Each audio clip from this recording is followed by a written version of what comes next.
Like and subscribe on the way in the door. My people, I hope you all are having a fantastic day today. If any of you guys saw my post, you know that I hadn't intended to post today. I've had a lot going on the last couple of days and, had intended to get back to doing videos tomorrow. So, everybody stay tuned for tomorrow because my videos tomorrow, I'll give shout outs to everybody who gave super thanks for the week. You guys are so much appreciated. But, this story happened to catch my eye. And I said, I got to do something about this really quick. I got to do something on this. So I'm sure all of you guys have seen the sideline quarrel between Ime Udoka and LeBron James. Before we get into this, first of all, let me say that this whole getting texts and getting thrown out the game for that stuff, that's ridiculous. That's another thing that is taking the competitiveness out of the game. Like, trash talking is part of the game. It should be part of the game. But the fact that they have cut so much of that out of the game is part of why the game is not as competitive as it used to be. But let's get down to the matter at hand. So Ime Udoka basically, I guess, addressing the Lakers, saying they need to stop crying like some little girls to the refs about getting these calls, which is ironic because, that's kind of what LeBron does in general.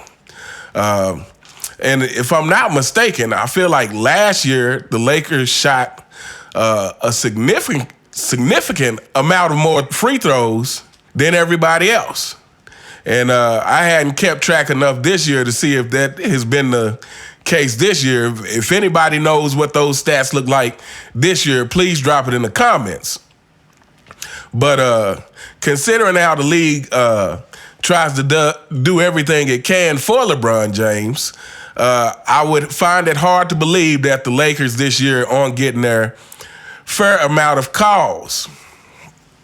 So I think the exchange, I tried to find out exactly what was said, and the exchange went something like Ime Udoka said, y'all need to stop crying like some little girls. Of course, he used the B word.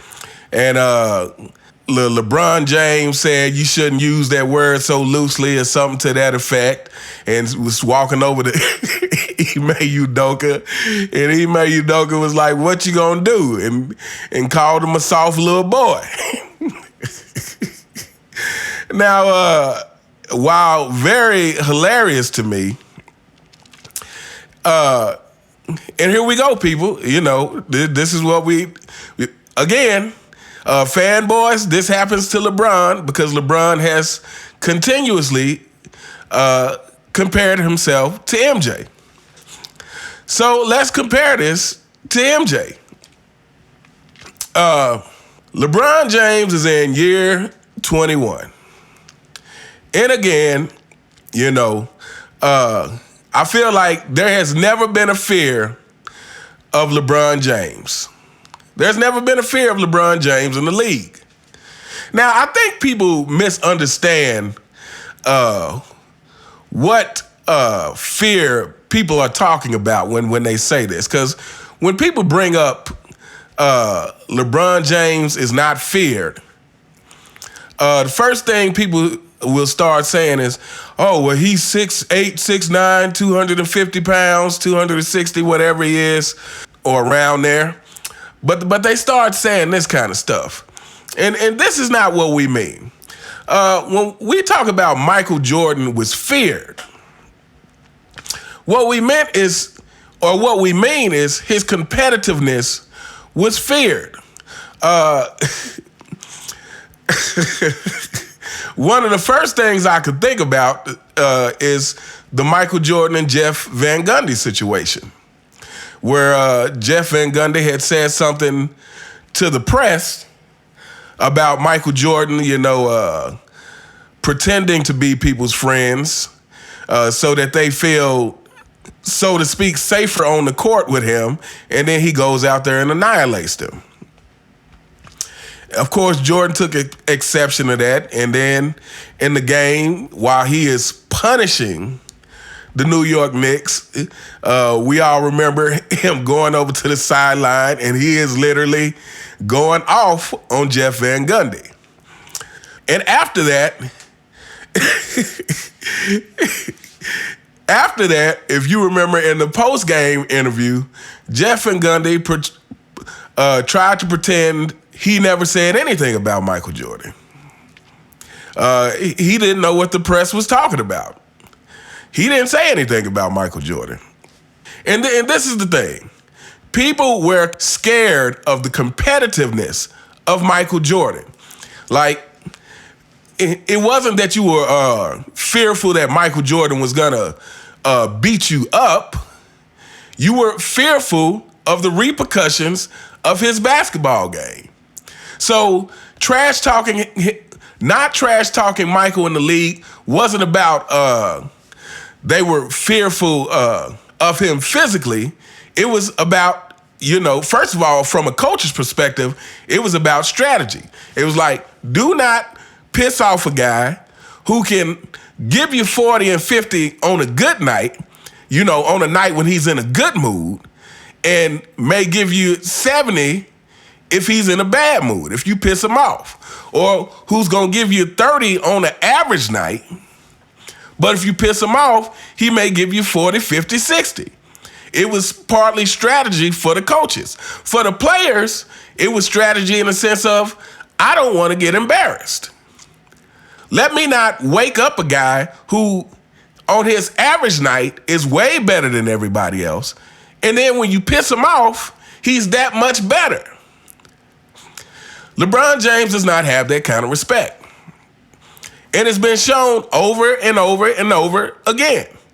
And this is just another example. Again, I'm not in favor that the refs, threw Ime Udoka out the game, or even gave them both techs for that matter. To me, it's like they didn't look like they were about to get in a fist fight, at least yet. So let them talk some trash. Maybe that's what LeBron needs to bring some competitiveness out of him. But yeah, like I said, this whole trying to keep the trash talking down, that is part of the problem why the competitiveness is down in basketball in general.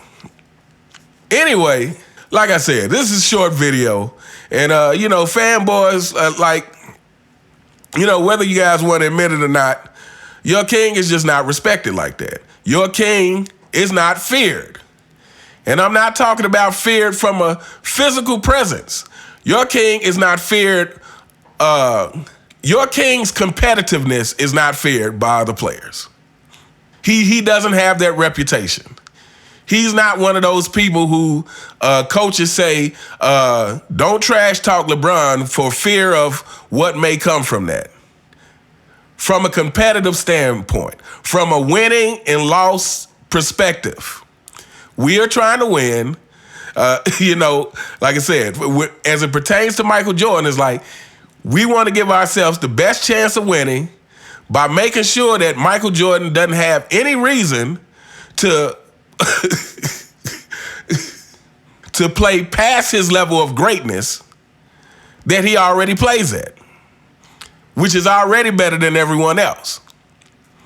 So yeah, but anyway, we gonna hold up here. Let me know what you guys think in the comments. So first of all, what do you think of them both getting texts? Fanboys, this is one of the only times you're gonna hear me take up for your king and saying that I don't think him or Ime Udoka should have got text for that. I let them talk trash. So yeah, what do you think about that?